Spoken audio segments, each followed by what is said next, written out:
welcome to the Ruby and Roses Yarn channel.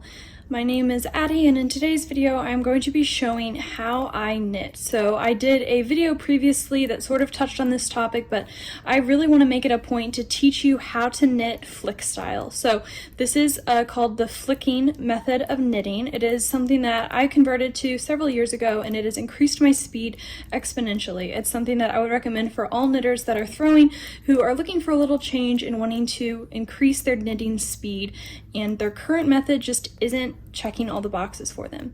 So this is something that, yeah, I love to do, and I am going to show you how it not only looks as knitting, which is what I'm doing right now, but I'm also going to be sharing how it looks purl style as well as on a patterned piece. So I have something that has some very simple twisted stitches and twisted rib that I'm just going to be sharing so you can kind of see the difference between flicking as opposed to throwing, where you have your hand go all the way off of the needle.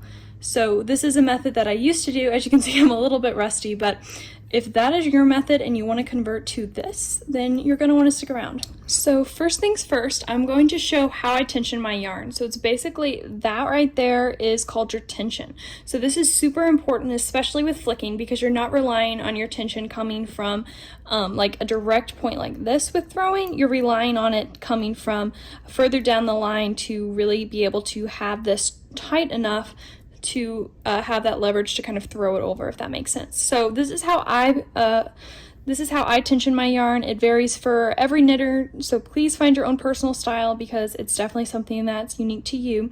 So how I tension my yarn, in case you want to try out this method, is quite simple. So I start with sort of grabbing my yarn like this, so it's directly over my pinky finger, as you can see here. Then I will wrap it around like this, and then this finger sort of catches it right there, and then this one goes underneath and over. So one more time. So I kind of grab it like this, then I go over, grab it with the middle finger over the index, and then you're all ready to go. So that's how I tension it, and I tend to find that my gauge is pretty spot on when it comes to making gauge swatches for patterns. That is when I do gauge swatches. But yeah, anyways, I really like the gauge that it gives, but like I said, just completely tailor it to fit your knitting style. So now we have to talk about how to position your needles. So I like to have all my stitches scrunched up here, as you can see. So this method really helps to just make it really efficient, so you're not having to constantly scrunch. So I like to have it scrunched for a good 2/3 of my needle, just because that tends to help. So the goal of when I am flicking knitting anyways, is to have all of the knitting to take place on the tips of my needles. So I don't want to be knitting way up here. I don't want to have to push my needle all the way through. That just is a really big motion, and it can lead to carpal tunnel. So something that I like to do is to just knit right on my tips, so right when that needle starts to taper off. That's like prime knitting zone right there. So you're going to want to kind of stay directly in this spot, and if you'll notice, I move my right hand far more than I move my left. So I kind of use my right hand as leverage. So I will kind of go into that stitch, wrap it around, and then pull it through. So this one I stay quite stationary, and this is the one that I tend to move. So I'll kind of go in, wrap it around, and come through, in and over, and push through. I like to use this finger right here to kind of push that through. So as you can see here, I have that, wrap it around, and then this finger kind of pushes that needle through. That's really just a cool way to make sure that the yarn doesn't accidentally come off.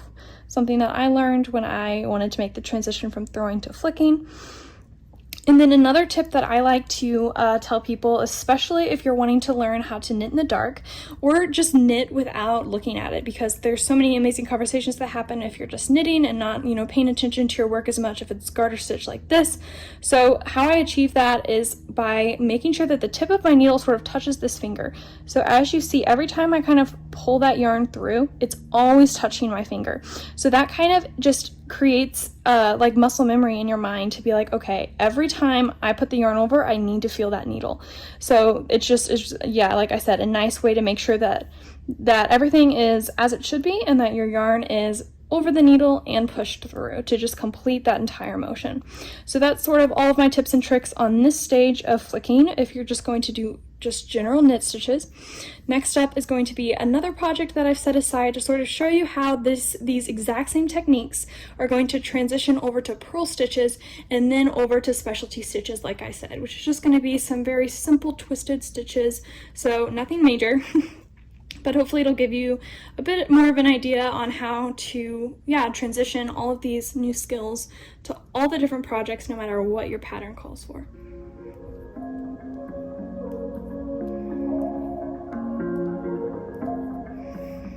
Okay, and then I'm going to pick up some speed one more time just so you can see it at full speed.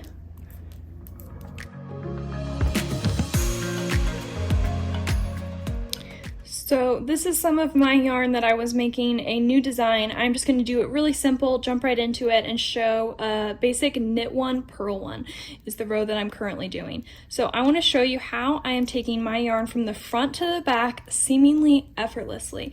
This is a game changer if you are going from throwing to flicking, because it just makes this transition literally as if you were just knitting. I can't tell you how much more enjoyable purling got for me once I learned this technique, because it literally feels the same as knitting to a point. So yeah, I am a huge fan of it, of course, if you can't tell already, and I'm going to show you how to do that. So when you start, we're going to use the yarn in your tension knit the exact same way I showed you for knitting. So we start like this, sort of over, grab it like that, and then go over like this. So that's what the back side looks like. This is what the front looks like, and then you're just going to move it to the front. So instead of normally going like this, you basically, this finger now has so much control. So if you think about it, now it's tensioned perfectly down here. Now this finger is just like a little shuttle. It can go from one side to the other side perfectly. So you can even sit here and practice like this. You could just go back and forth and just make sure that this stays taut, and you will eventually get the hang of it, and make sure that this right here, you're holding your knitting like that, because that is also a big part. So once you're comfortable with the tension, then you slide it to the front, go in for your purl stitch, and I'll show you that one again. So then you can kind of go to the back and knit one. So I kind of come to the front, and then I still like to sometimes use my thumb if you want to do that at the beginning, and then you slide it to the back. Use your finger.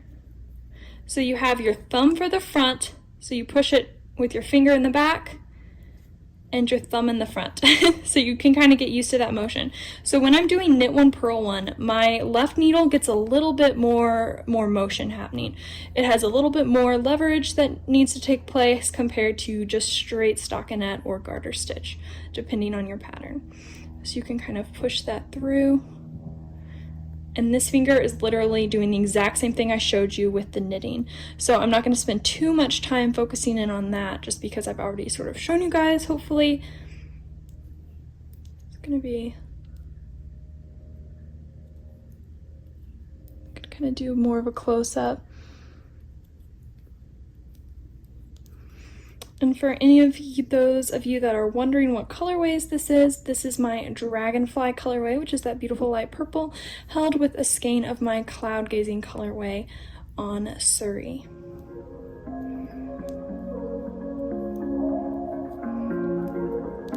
So I'm going to be keeping this one super brief. This is the border that I am working on for the design of the blanket that you see in the background. So yeah, I'm not going to be going into detail about what each stitch is. However, I'm just going to kind of show you the difference that this can make when doing like twisted stitches. So as you can see, those are some purl through the back loops. So yeah, there's just a lot of just different things that you can do when flicking. As you can see, I'm just going pretty fast, just to kind of hopefully help inspire you to pick up flicking if it's something you've really been wanting to do. If you feel like you want to challenge yourself to increase your knitting speed, hopefully this will give you the push you need to really continue practicing. And yeah, practice really does make perfect. I practiced so much to get this technique down. I definitely did not have this speed overnight, so do not worry if it's something that seems a little daunting to you right now. It's definitely not as hard as it looks, just takes a lot of practice, and it's definitely worth it in my opinion. I have had so much fun flicking over the years and just getting gradually better and better at it.